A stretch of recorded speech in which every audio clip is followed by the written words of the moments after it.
Hey guys, welcome back to the podcast. I'm excited. I got a guest here for you guys today, and she is a mastermind member of mine and a beloved community member over in the Becoming Boss Mastermind. And I want to welcome you guys to Miss Magan Outlaw. Hello. Hey, so glad to be here. Thanks for having me. Yeah, do you want to just tell everybody, give everybody like your little elevator pitch, tell everybody who you are, what you do, tell them a little bit about your business. Yeah, so I'm Magan Outlaw, and I call myself a money mentor because I help people with when they're in the beginning stages of learning how to budget and manage their money. And I say mentor instead of coach because it's more of a mentorship that I'll walk them through. And I'm just on the other side of living paycheck to paycheck. And so I'm very close to it. And so it's more of a friend based versus I'm in a stuffy suit and going to tell you to do this, this, and this. I'm going to walk with you hand in hand to help you get your finances in order. The business is called The Real Raw Outlaw, which is a mouthful, but it was a blog I had before I ever started doing the budgeting. I just wrote blogs like a lifestyle blog, pivoted in 23 after I found you. And so now I'm, doing it as a business. And so that's a little about me. That's amazing. So you started as a blogger and then pivoted into like mentoring and offering more services. Did you make money off the blog or was it just for fun? No, it was just for fun. I think made a few cents here and there off of ads, but no, it was never meant. It was just, I used to make hand stamped jewelry, and that was my little side hustle business. And I kind of went away from that, and I just needed something to do. So I was just doing the blog because people, I like to give advice, and I have twins, and I lost a lot of weight, and I, got our finances under control. I had all these things I wanted to talk about, but it was just for fun. Yeah, that's awesome. So I wanted to have her on because she was telling me that she uses our 90-day planning process that we teach in the mastermind. And I just want to hear from you. How do you kind of use it? Are you usually a planner? Are you more of like a fly by the seat of your pants kind of girl? What's your normal planning vibe? And then everybody does the planning a little different. How do you do your 90-day plan? Yeah, so before, my ADHD brain, I was a fly by the seat of my pants kind of girl and chased all the shiny objects. And so with the 90-day plan, I'm able to now sit down, think of it in, because I'm a big dreamer. And so I want to do all the things right now. And so I'm able to now put future stuff in the future and just look at the 90 days ahead. I make a plan and I do it, I'll write down every month, like so for the whole 90 days, and I'll plan out each month what I want to accomplish and then like an overall goal for the 90 days. And then I'll list out, and I'm a pen and paper person. I try to be um, you know, digital, but I do better if I just write it all down. So I'll write it on, I've got just a plain notebook, and I'll write, like I said, the big goal, and then I'll break down each step. Like, how can I reach that goal? Okay, I can do this. And then I'll even break that step down into small, and then I am constantly going back because I'll get off track, So I open that notebook, it's on the first page. This is what we're focusing on, and I'll go, redirect. So you use it a lot to like refocus when you see like Yes. the shiny object stuff come through. Um, it's so funny because I just had Amanda on before this. I'm doing like my podcast recording day, and she was talking about she used Reignite and she got this huge project done in like a lot less time than she thought. And I really love the 90-day plan because I feel like a lot of times we'll set like New Year's resolutions, right? And we'll like zoom out and like look at our life. But with the 90-day plan, it's like maybe it doesn't have to take a whole year. Like, what if you only had 90 days to do it? And it puts this like, I like it because it gives you time to zoom out, but then it puts urgency there as Right. well. And I work well with a deadline. Like, don't give me, you have 6 months to complete something because it ain't going to happen till the day before. Yeah, So that 90 day gives me that urgency because, 90 days flies by. I Like, know. we only Yeah. have one more month left in this 90-day plan. So, and I'm Yeah, like, that oh, it crap. keeps your feet in the fire, right? Whereas Yeah. if you're like, I'm gonna give myself a whole year to like get email subscribers, or I'm Yeah. gonna take like, and I always tell them in the mastermind, I'm like, sometimes I'll have them set like impossible goals and I'm like, you're supposed to fail at it. And that Oh yeah. really, people really hate that. I'm like, and they're like, but what if I don't hit it? And I'm like, you're not supposed to hit it. You're literally Yeah. supposed to try really hard and then fail at it and see it's okay, like to not hit your goals as well.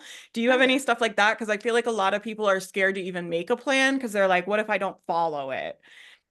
Oh yeah, no, and I do the monthly debriefs every month, and that helps me because I've already, put in my brain that I do have those impossible goals. Like one of, I put on there every month $5,000 goal. I am nowhere near hitting that goal.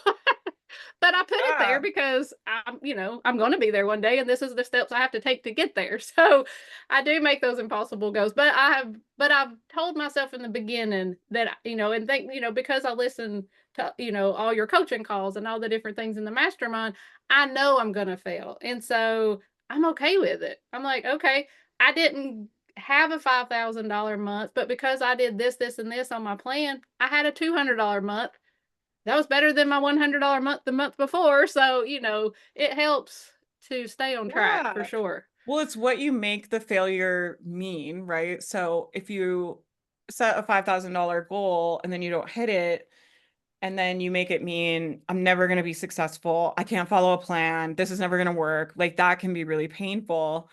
But what we work on in the mastermind is I try to get people to decide ahead of time what they're going to make it mean. And you've just decided, like, oh, it doesn't mean like I can't ever do it, right? It just means like not this month.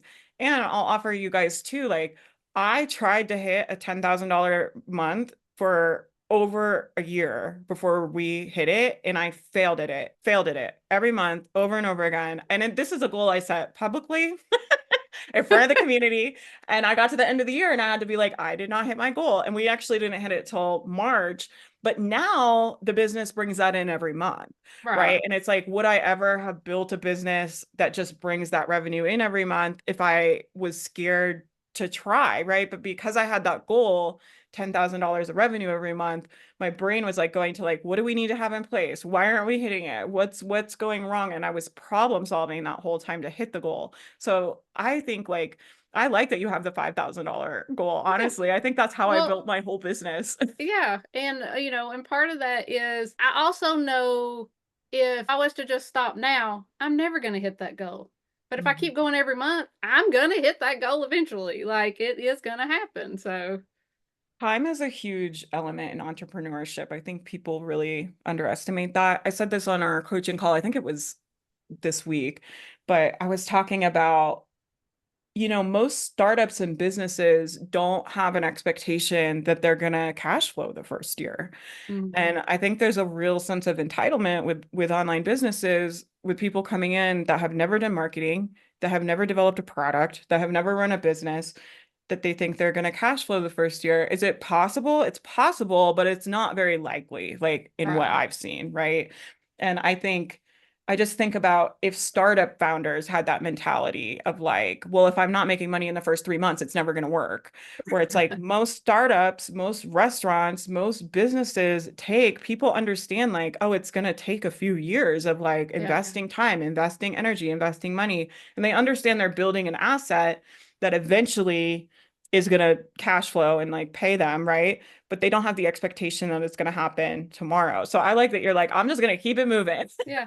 And I'm lucky because, I have a 40-hour job that pays my bills. And so I'm able to really take my time with this and make those strategic moves without freaking out that my lights are going to get cut off or, Oh my or gosh. whatever. And so that helps too, I think. I'm so glad you said that because a lot of people will ask me about, should I quit my job and like go all in? And I'm like, no. Like you Oh, pay don't your do that. bills. I'm like, you need money to, first of all, your business needs money, right? I always talk Right. about like your business is a little time money gremlin on your shoulder. It just wants more time and more money from you all the time. Like businesses need money. Like you have to fund them. So, and then you have to like be able to pay your own bills. You can't expect your little baby business to be paying your bills right away. Like it's just not realistic. So I like that you're like, no, I like have this job. It's gonna take the time it takes. I think that's a really powerful place to be as a business owner because you don't spend as much time on the emotional roller coaster of like, what if it doesn't work? And what if nobody buys? And like, it's just like, well, if nobody buys, like, we'll problem solve and I'll launch again. And it's not Right. so If scary, nobody right? buys, I'm still having fun. So, and I've met some amazing people. So, Yeah, I love that so much. And Megan does our business yeah. retreats in the mastermind, which is awesome. You want to tell them a little bit about the business retreats? Because people always Yeah. ask me the difference between the different calls. Yeah, so I love doing the business retreats. So they are twice a week, and everyone has a topic, a different topic, each time. And they do repeat throughout, couple months or whatever. But and they all come with a workbook that Faith has created. And so it'll have, different it'll give you the goal for the workshop, it'll give you journal prompts, thought download, like it has all this amazing information. And so we take that time and we it's a 40-minute session of actual work time, but it just gives you that intentional time to work on your business. And even if you don't work on whatever the workbook is, you still have the time, the accountability, because you're with other people and you can work on whatever. Like this one we just had yesterday was about a welcome sequence. I just updated my welcome sequence the weekend before, but I needed to a workshop that I'm doing tomorrow. I needed to finish the slides. So that's what I worked on while everybody else worked on the work, whatever they needed to work on. Yeah. But I get a lot of, I'll see it in the mastermind, a lot of people posting how much they've got out of that business retreat. And I mean, it's just a great opportunity that we have to work on our business when we are limited with time or, Yeah, people are always kind of, I think the thought process is like, well, I don't need that. I can just work on my business by myself. But what we see is like people get way more done. It's like yeah. easier to be motivated because you're on Zoom with everybody working together. And like you're saying, there's a higher level of intention of like all of us are going to set this hour aside to come work on one area of our business for 40 minutes. And people really are blown away at how much they're able to get done on those Oh, calls. it's insane. Because I'm free on the weekends. My kids are teenagers, so I don't have little ones running around. And I'll be like, oh, I'm gonna do this, this, and this on my business this weekend. And what do? I sit and watch Netflix all day because I'm like, I worked all week, I'm tired. But yeah, and then, but I'll use that twice a week doing that business retreat, and I get so much done. And you I don't know, I've gotten so much clarity. I'll be like struggling in something, and you know, the next business retreat will be exactly what I'm struggling with. And then I get clarity and I'm, moving on to the next thing. Yeah, and we added the business retreats in because people were making the 90-day plans, right? And we had the 90-day planning from the beginning. I've always been really Right. big on 90-day planning. And so we were all doing the 90-day planning, but people, would make their plans and they would be like, but I can't follow it and I'm not doing it. And there was a long time where I was like, well, I'm not your mom. I'm not going to handhold you guys and like make you do the work. And we would always ask, like, what do you guys need help with? And they're like, we need accountability. We need accountability. And I would just be like, I'm not going to make you be accountable. Like, you're a business owner. Like, you need to do that yourself. And then I finally was like, you know what? Like, maybe we could do like group work sessions. And I kind of, in my mind, was like, why would we do that? Is that silly for all of us to sit on Zoom? Like, is that really a good use of people's time? But I think what we've found is like coming together with that higher level of intention, everybody really focusing. When you're working by yourself, I'm guilty of this. I was just doing something, I had to set something up in Google for a team member that they asked for. But then I'm like looking at our Google account and I'm like changing settings. And I'm like, the next thing I know, I'm not doing the things that really need to be done in the business. Like, does that have to be done today? Like, no. Right. Right. And so it keeps you from going down those rabbit holes when you're sitting there with everybody with the intention to get work done. And Yeah. so I like doing the 90-day planning. And then I feel like the calls and the support calls we have in the Facebook group are all to help people actually execute because that's the hardest part, right? Yeah. Making the plan is the fun part. And I tell everybody my two favorite business retreats that we do is the monthly debrief and then the monthly planet. Then they come back to Yeah. back. And so because facts are our friends, because take everybody tells that story of, oh, I didn't do this or I didn't do that, and then you get to look and you're like, oh, but I did this, this, and this, and And That's so, so yeah, important because what I hear a lot too is like people feel really beaten down where they're just like, I am doing all the things, nothing is working. We see this a lot when people first yeah, come in the mastermind. They're like, Faith, I've been at this, for all this time and I thought, I would be so much further and it's so hard, and all these different things. But when I look at their business, a lot of times they have a lot of things that are working, right? Like it's like, well, they grew their email list by 1,000 people, right, or they made a couple sales, or whatever, the case may be. We can always find analytics that are working. I think our brains with that negativity bias always want to go to like, this isn't working, this isn't working. So because our brains are programmed like that, we need to intentionally look for evidence. For all of you, there has to be something in your business that's working. right.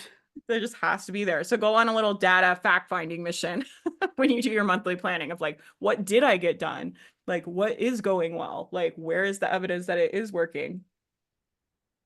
Yeah, and and especially if you're service based or whatever, collect those emails or YouTube test them, where people are saying, I love that you did this, or I got so much out of this. I had a lady email me the other day. Um, I had sent out, one of my weekly emails, and she emailed back. Her husband is an author and writes books. And so she was like, but I'm scared to promote it, but this gives me, whatever. I can't remember what my email was about. She's like, but whatever you're promoting here gives me, made her want to promote her stuff. And then at the bottom, she's like, and P.S. Me and my kids are going through the family finance fund. It was a freebie I'd put in a bundle. She's like, we're really enjoying it. And I was like, yay! Like, Yay. she may be the only person who is, but that made me so happy that it's working for somebody. So that's. That's a good little hack too. I have on my phone just a folder of screenshots of like nice things people have Yeah. said. And in those moments where I just feel, you know, the business, there's going to be ups and downs. So there's going to be days where you're like, you feel good and things are working, and there's going to be days that are hard. And that's just normal. I'm always like, that's just normal entrepreneurship. Like, that's just what it is.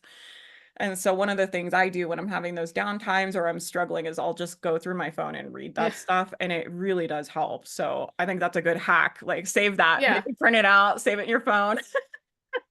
Definitely keep those, because yeah, you do need it. Because Yeah. and that's what's so great, about the mastermind is, I don't have anybody outside of the mastermind to talk to business, you know? So having that community to do that on top of, having those things to look at just keeps you motivated to keep going. Because yeah, there are days where I'm like, burn it to the ground. What am I doing? Like, Yeah. One of the things I want, the community to do for people and that we talk a lot about on the team is like I just want to normalize people's experiences they have building these businesses because I think a lot of people come in, they've been sold like this idea of like $50,000 months and like mm, explosive growth and going viral and like they're like, but what's wrong with me? Like that's not my experience, right? And a lot of business coaches and people online don't talk about the downtimes they have in their business. I'm in, masterminds and know a lot of successful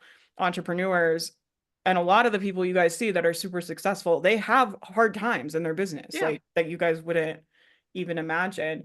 And so I think the mastermind just gives us a way to like normalize that, where it's like people see other people maybe do launches that fail, and then they see them 6 months later, figuring it out and making money. And it just normalizes like all of the things we experience where it's like nobody's reading my stuff or nobody's buying or like all these different experiences. It makes it less scary because it's like, oh, this is like normal.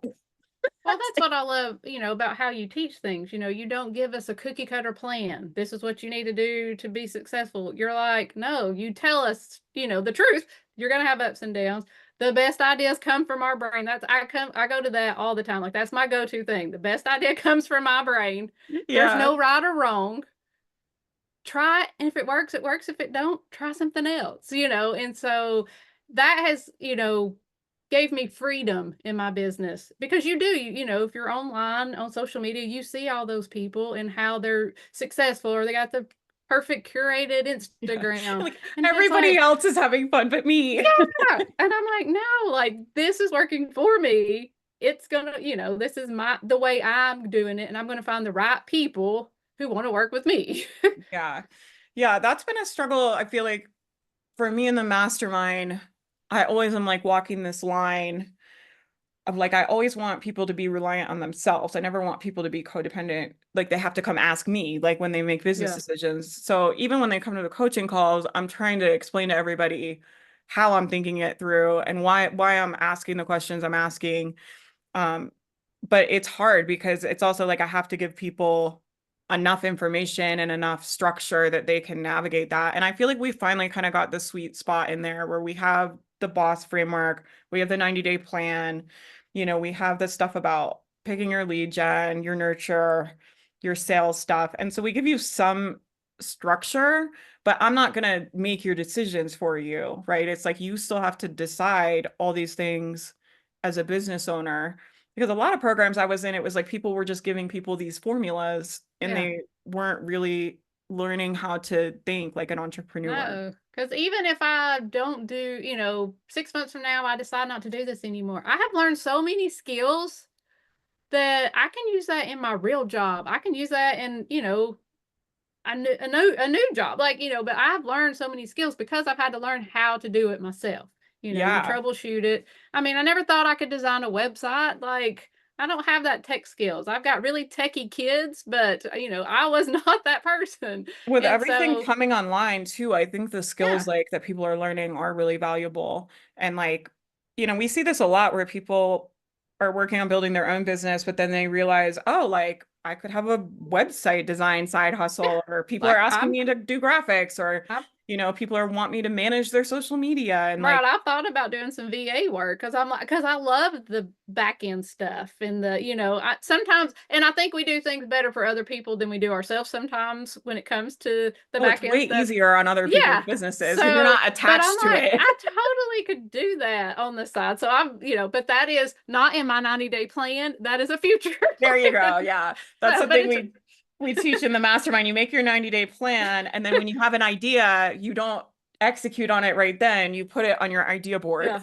Yeah. And I then have an idea then already next quarter you brewing can look at it. for something in January, but I'm like, it's in January, put it over way. But but I'm already thinking like, cause those ideas, they come from nowhere and you got to put them Yeah. somewhere. So otherwise you're going down rabbit holes and you're just on a hamster wheel and you don't get anything done. And that's what I Yeah. was doing before the 90-day plan.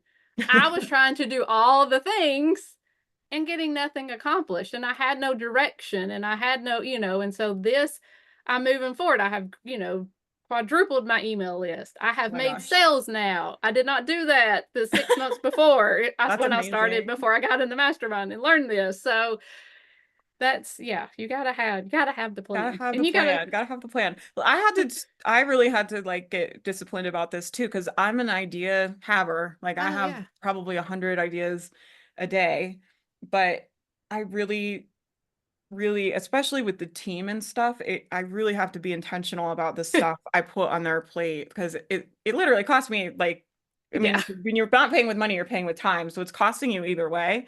Right. But for me, I'm like, when I'm paying money for things, I'm like, we have to be very strategic in what we're putting on the plate and we can't just do all the things all the time. Right. It really makes you double down. And if you guys, here's a little trick for you guys. If you guys struggle with what you should focus on, ask yourself, would you pay a VA $30 an hour to do that task? And if not, you should not do it yourself. It's not worth your Yeah. time. If it's not worth your $30, it's not worth an hour of your time. Right. Exactly. And then, probably my next favorite thing other than the 90-day plan is the self-coaching and the models that you taught us. Like I use that, especially the models, I use that in my personal life and my business life. Like those are life changing right there. Yeah, we teach a lot of mindset tools. The model we teach is based on cognitive behavioral therapy. I am a psychology nerd. I have a degree in psychology and I was a social worker for a decade. So we have that stuff in there and I think it just helps on I love teaching it to entrepreneurs because I think so many results we create are based on our thinking, right? And if we can be intentional about how we think, we can get more done. We can be more focused. We can just like the mastermind to me, a lot of it is like just being more intentional about how you move, right? And I think that can get you where you want to go so much faster when you have Yeah, that level of intention. definitely. Let's tell everybody where they can find you. I'm on all the socials, but the best probably way to find me is to go to my website, and it's the www.therealrawoutlaw.com. Hopefully they put that in the show notes so you can We'll put it in the link. We'll yeah. put all the links. And so when you go on there, there'll be a pop-up, get on my email list. I have a YouTube channel that I just recently started, and I send that out to my email list. I give all kinds of free stuff away. I'm in all kinds of bundles. So the email list is where you want to be too, but the easiest way to get there is through my website. And then it also, when you're on the website, directs you to all the socials. Yeah, so go get on Megan's email list and you can get the emails with tips and with YouTube videos from her YouTube channel and all the good stuff. I really appreciate you being here and I really appreciate everything you bring to the community. Megan brings a lot of great energy to the community and I just really, really appreciate you taking the time to be here. And I I just appreciate appreciate you you. giving me the opportunity. I love it. I started following you from when your free stuff, and I just, became a fan. I came across you in a summit in 23, early 23, and so I just became a big fan. I love the how you teach things, and now I get to be part of your community, so I I love it. love it. Yeah, it's so fun. All right, you guys, we'll talk to you guys in the next episode. Thanks, Megan, for being All right. here.